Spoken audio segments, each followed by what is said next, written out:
الحمد للہ وحدہ والصلاة والسلام علی من لا نبی بعدہ اما بعد فاعوذ باللہ من الشیطان الرجیم بسم اللہ الرحمن الرحیم انا نحن نزلنا الذکر وانا له لحافظون عن علی بن ابی طالب رضی اللہ تعالی عنہ قال قال رسول اللہ صلی اللہ علیہ وسلم الا انها ستكون فتنة قلت وما المخرج منها يا رسول الله قال كتاب الله فيه نبأ ما قبلكم وخبر ما بعدكم وحكم ما بينكم هو الفصل ليس بالهزل من تركه من جبار قسمه الله ومن ابتغى الهدى في غيره أذله الله وهو حبل الله المتين وهو الذكر الحكيم وهو الصراط المستقيم هو الذي لا تزيغ به الأهواء ولا تلتبس به الألسنة ولا يشبع منه العلماء ولا يخلق عن كثرة الرد ولا ينقضي عجائبه هو الذي إذ سمعته الجن حتى قالوا إنا سمعنا قرآنا عجبا يهدي إلى الرشد فآمنا به من قال به صدق ومن عمل به أجر ومن حكم به عدل ومن دعا إليه هدي إلى صراط مستقيم رواه الإمام الهمام الترمذي في جامعه صدق الله العظيم وبلغنا رسوله النبي الأمي الكريم ونحن على ذلك لمن الشاهدين والشاكرين والحمد لله رب العالمين۔ معزز دوستو، آج 8 فروری 2022 بروز منگل ہے۔ جنوبی پنجاب ضلع بکھر میں علاقہ چہلاکہ کے اندر ہم پیر طریقت رہبر شریعت جانشین شیخ الحدیث مولانا محمد زکریا کاندلوی رحمہ اللہ، حضرت مولانا پیر عزیز الرحمن ہزاروی رحمہ اللہ کے لگے ہوئے گلشن میں محو گفتگو ہیں۔ یہ وہ عظیم جگہ ہے جہاں مولانا ہزاروی نے چٹیل میدان میں اس کی بنیاد رکھی اور آج یہ پھل ثمردار ہو چکا ہے۔ آج انہوں نے 1 درجن سے زائد بچے آپ کو وہ دیے ہیں جن نے اپنے سینے میں قرآن کریم کو سمو لیا۔ یقیناً یہ ہمارے شیخ مکرم کی برکات ہے۔ اسٹیج پر علماء کرام تو جملہ حضرات حضرت ہزاروی کو جانتے ہیں، عوام میں چند لوگ شاید حضرت ہزاروی رحمہ اللہ سے اتنی ملاقات نہ رکھتے ہوں۔ میری اسٹیج پر مولانا محمد زبیر موجود ہے جو 8 سال حضرت ہزاروی کی خدمت میں رہے ہیں۔ ابھی بتا رہے تھے میں نے ایک لمحہ اس شخص کو خلاف سنت عمل کرتے نہیں دیکھا۔ بہت بڑی شہادت ہے، بہت بڑی شہادت ہے۔ 8 سال مذاق نہیں ہے۔ اور میں جتنا عرصہ حضرت ہزاروی رحمہ اللہ کی خدمت میں رہا ہوں، یا میرے پاس جب حضرت نے قدم رنجہ فرمایا اور تشریف لائے ہیں، یقین مانے اس شخص کو میں نے مستجاب الدعوات پایا۔ مولانا عزیز الرحمن ہزاروی اس شخص کا نام ہے رحمہ اللہ۔ جب میرے یہاں تشریف لائے، میرے بچوں کو گود میں بٹھایا، انہیں دعائیں دی اور مجھے کہا کہ جب بھی کبھی مشکل آئے تو وظیفے میں درود پاک سارے وظیفوں سے اوپر میں نے پایا ہے۔ صلی اللہ علیہ وآلہ وسلم چھوٹے سے چھوٹا درود ہے۔ فرمایا یہ درود پاک سارے وظیفوں سے سب سے اعلیٰ وظیفہ ہے۔ پھر ایک جملہ فرمایا، وہ میں آپ کو سمجھانے کے لیے کہتا ہوں۔ کہتے ہیں ریاکاری نہیں ہونی چاہیے عمل میں، دکھلاوا، لیکن اگر کوئی بندہ درود شریف ریاکاری کے لیے بھی پڑھے نا، اللہ پھر بھی قبول فرماتے ہیں، کیونکہ یہ حضور کے حق میں دعائے خیر ہے۔ میں نے جس واسطے سے اس تاریخ کو کنفرم کیا تھا، غالباً آج سے 3 سے 4 ماہ پہلے ہم نے یہ تاریخ طے کی ہے۔ وہ ہے مولانا فرید احمد افریدی دامت برکاتہم حضرت ہزاروی کی خلیفہ مجاز۔ بھائی فرید مجھے اپنا حال بتاتے ہیں کہ ہمارے شیخ حضرت ہزاروی رحمہ اللہ درود پاک لاکھوں تو کیا کروڑوں اور اربوں کی تعداد میں روزہ رسول پر پیش کرنے والے تھے۔ اتنا خود پڑھتے نہیں، ان کے ساتھ احباب بھی شریک ہوتے۔ مثلا جو شخص حضرت ہزاروی کی بیعت ہو جاتا، حضرت اس کے ذمے کم از کم دن میں ایک مرتبہ 1000 درود شریف پڑھنا لگاتے تھے۔ اگر کس کا ادارہ ہے تو ایک ایک طالب علم کے ذمے بھئی آپ 15 منٹ پیریڈ روک دینا، آپ کو بھی کہا ہوگا، آپ کے سامنے باقاعدہ یہ شاہد بیٹھے۔ اچھا جن کے سکولز ہیں وہ حضرت سے اصلاحی تعلق ان کا قائم ہے، تو اسکول والوں کو کہتے ہیں کہ جو ڈرل کا پیریڈ آپ رکھتے ہیں تو 10 منٹ درود پاک میں رکھ لیں، چلو تمہارے بچے 300 پڑھ لیں۔ 300 کو بھی حضرت شیخ زکریا نے کثرت میں شمار فرمایا ہے۔ اس طرح بھائی فرید کے کم از کم ڈی اے خان میں اقرا کے نام سے 5 سکول کے ادارے موجود ہیں۔ حضرت ابو بکر شاخ، حضرت عمر شاخ، حضرت عثمان شاخ، حضرت علی شاخ، اور غالباً حضرت ابی بن کعب رضی اللہ تعالیٰ عنہم شاخ۔ اس طرح ان کے ادارے، یہ روزانہ کی بنیاد پہ درود پاک پڑھتے ہیں، کروڑوں کا تو ان میں ایک سال کے اندر ہو جاتا ہے۔ تو مجھے فرمانے لگے کہ ایک مرتبہ حضرت ہزاروی کی ہر مرتبہ عادت ہوتی مجھ سے درود پاک کا ہدیہ لے کر عمرے پہ تشریف لے جاتے، جیسے باقیوں سے لیتے مجھ سے بھی لیتے۔ کہتے ہیں ایک مرتبہ میں رہ گیا، میں نے پیش نہ کیا حضرت کو ہدیہ، حالانکہ میرے پاس ایک تعداد موجود تھی، حضرت بھی نہ پوچھ سکے، اور حضرت جدہ پہنچ گئے۔ جدہ سے حضرت ہزاروی رحمہ اللہ نے مجھے کال کی، بھائی فرید کہتے ہیں، اور مجھے کہا کہ او ہو فرید سارے لسٹ میں آ گئے تھے، آپ کی تعداد رہتی تھی ذرا بتا دیں۔ اس شخص نے 50 لاکھ تو اپنے ایک ادارے کی طرف سے پیش کیا درود پاک، اور باقی کتنی لاکھوں کروڑوں میں پیش کیا۔ اس طرح حضرت ہزاروی رسول اللہ کے روضہ اقدس پر سلام پڑھنے والے تھے۔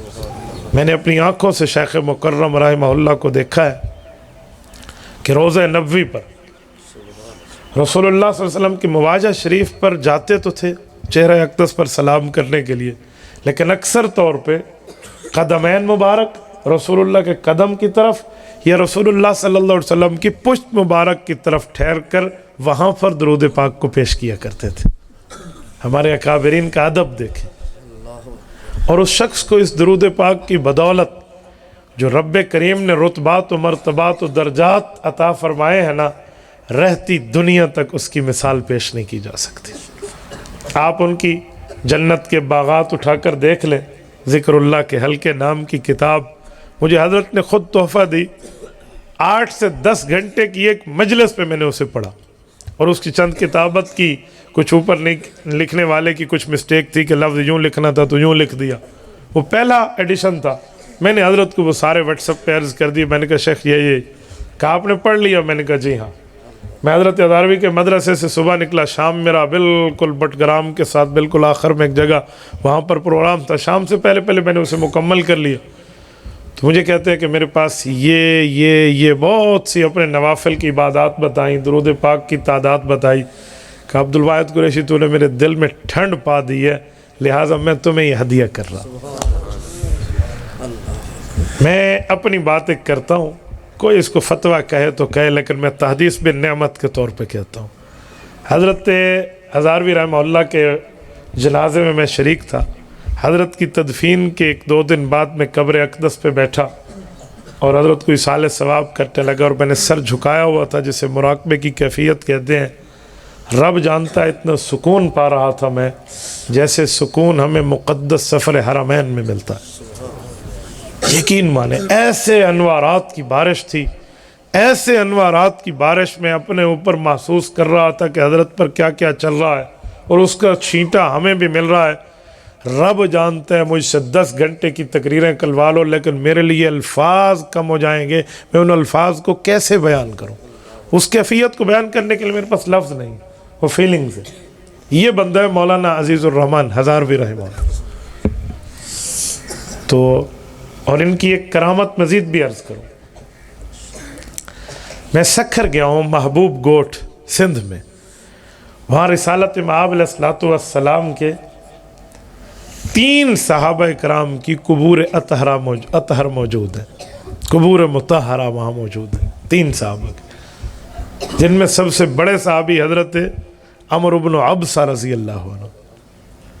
جب میں وہاں ان کی قبر پہ فاتحہ کے لیے حاضر ہوا تو وہاں مولانا جو وہاں کے ذمہ دار ہیں، غالباً مولانا عبدالہادی ہیں دامت برکاتہم، یہ میں اپنے پہلے سفر کی بات کر رہا ہوں، ابھی بھی گیا ہوں، ابھی کا منظر تو ایک اور تھا، میں پہلے سفر کی بات کر رہا ہوں، تو وہ فرمانے لگے کہ ادھر 2 بزرگ ایسے آئے ہیں جو یہاں مراقب ہوئے اور اللہ رب العزت نے ان پہ دل پر ایک چیز کھولی اور انہوں نے مجھے بتایا۔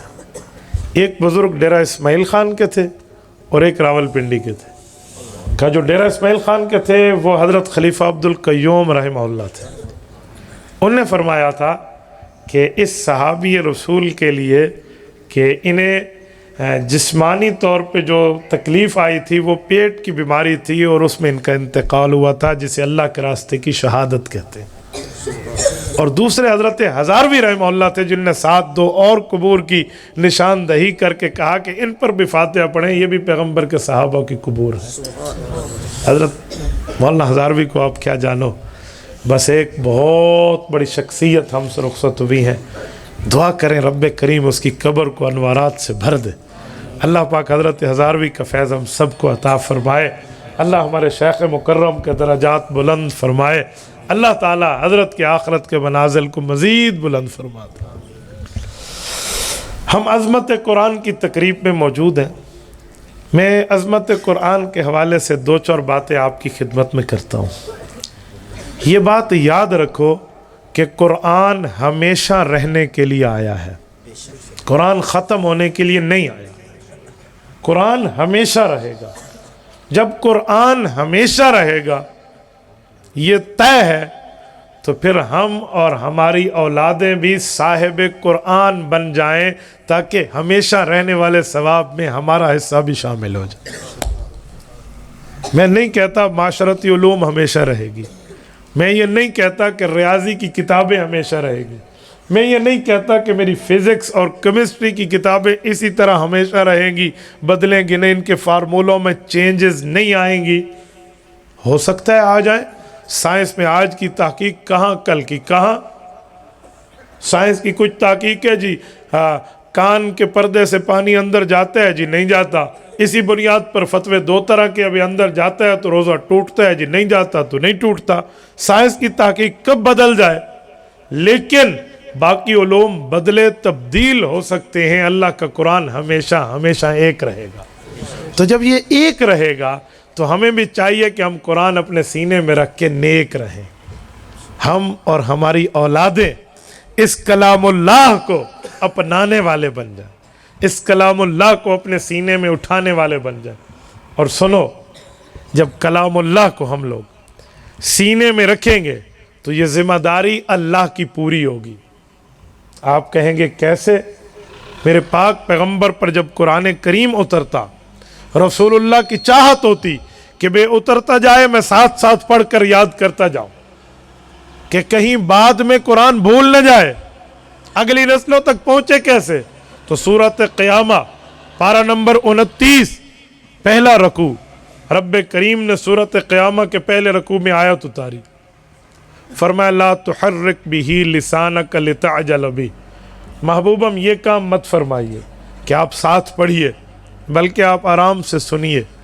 اگر آپ کے دل اقدس میں یہ بات ابھر رہی ہے کہ یہ کلام اللہ جمع کیسے ہوگا، یا کلام اللہ اگلی نسلوں تک پہنچے گا کیسے، ان علینا جمعہ و قرآنہ، اسے اکٹھا کرانا بھی ہماری ذمہ داری ہے، آگے پڑھوانا بھی ہماری ذمہ داری، یہ اللہ رب العزت نے فرمایا۔ تو جب اللہ جل شانہ نے بات فرما دی، اب وہ ذمہ داری کیسے ان درویشان امت کے ذریعے پوری ہو رہی ہے۔ ان مرد کلندر جو یہاں بیٹھ کر آپ کو تعلیم دے گا مدرسے میں، اس شخص کی وجہ سے، ان کے شاگردوں کی وجہ سے وہ ذمہ داری پوری ہو رہی ہے۔ اور میرے دوستو، ابھی مفتی صاحب اعلان کر رہے تھے کہ آپ اپنی زکوٰۃ، صدقات اور عشر، میں کوئی چندے کی بات نہیں کرتا، میں تمہیں غیرت کی بات بتاتا ہوں، میں کوئی چندے اور ڈونیشن کے اعلانات میں نہیں بیٹھا، نہ ان حضرات نے میرے ذمے لگایا، لیکن میں غیرت کی بات کرتا ہوں. جہاں ہم اپنے لیے فیملی ڈاکٹر رکھتے ہیں, جہاں ہم اپنے لیے وکیل رکھتے ہیں, جہاں ہم اپنے لیے تعلقات میں سفارشی رکھتے ہیں, یہ دنیا کے کام ہے. وہاں میں آخرت میں اللہ کی دربار کا سفارشی بھی رکھنا چاہیے. اور وہ سفارشی کیسے ملے گا؟ حدیث پاک میں ہے. فضائل قرآن میں حضرت شیخ الحدیث مولانا محمد زکریا کاندھلوی رحمہ اللہ فضائل اعمال فضائل قرآن میں اس حدیث پاک کو تحریر فرماتے ہیں. میں اردو حدیث کی کتاب کا اسی لیے حوالہ دے رہا ہوں کہ آپ گھر سے تلاش کر سکتے ہیں. میں جو آپ کو مسند احمد کا حوالہ دوں اسی تس آکھنے ایسا ڈٹھی بھی کوئی نہیں, ایسا دیکھ سو کتوں, تو میں اردو کتاب کا حوالہ دیتا ہوں کہ گھر میں جا کے آپ چیک کر لیں. یہ نہ کہیں کہ ہم نے دیکھی نہیں ہے. تو آپ اردو کتاب فضائل اعمال حدیث کی اٹھائیں, فضائل قرآن اٹھائیں اور اس میں یہ حدیث چیک کر لیں.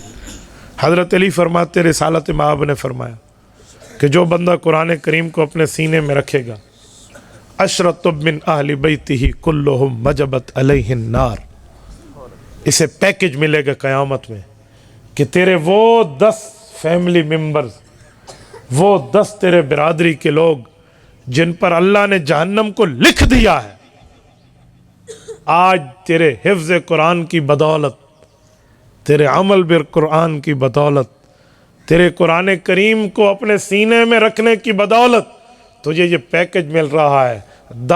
جا ان 10 کو جہنم سے نکال کے جنت لے جا. یہ سفارشی ہمیں آخرت کا چاہیے. مجھے ایمان سے بتائیں, ہم میں کون ایسا ہوگا جو یہ چاہے کہ میں جنت نہ جاؤں؟ وہ کون سا بدبخت ہوگا جو یہ چاہے گا؟ ہر بندہ چاہتا ہے کہ اللہ مجھے جنت دے دے. جب آپ اچھائی چاہتے ہیں, آپ بھلائی چاہتے ہیں, آپ خیر چاہتے ہیں, تو اپنے خیر کی تراتیب پہ عمل کرتے ہوئے اس حافظ قرآن کو اپنے لیے کیوں نہیں ایکسیپٹ کرتے؟ ہمیں غیرت سے یہ حافظ قرآن اپنا لینا چاہیے. اور سنے میں ایک جملہ مزید کہہ رہا ہوں, حافظ قرآن پر خرچ ہوگا, کوئی مال لگے گا. ہمارے مدارس میں فری آف کاسٹ تعلیم دی جاتی ہے. میں نے اولا سے لے کر دورہ حدیث تک, جسے کہتے ہیں M Phil in Islamic studies, اور دورہ حدیث سے لے کر اپنے تینوں تخصصات تک, جسے کہتے ہیں P H D in Islamic education, doctorate in فلسفی, 1 روپیہ اس پر خرچ نہیں ہوا. ہم نے فی سبیل اللہ تعلیم پائی ہے. یاد رکھیں. تو جب یہ فری آف کاسٹ آپ کو مل رہا ہے, کوئی آپ کا اس پر پیسہ, کوئی زر, کوئی مال, کوئی دولت نہیں لگ رہی, تو یہ جو مفت تعلیم دیتے ہیں اس وجہ سے اس طرف بے توجہی ہے. اور جہاں پر سبجیکٹ آپ کو 1000 پے کرنا پڑے, ایک مضمون کے پڑھانے کے لیے ٹیوٹر کو 1,000 روپے تمہیں دینے پڑے, تو اس تعلیم کی قدر کرتے ہیں, اس تعلیم کی کوئی قدر نہیں ہے. میرے بچے نے قرآن کریم کا پہلا پارہ حفظ کیا تھا.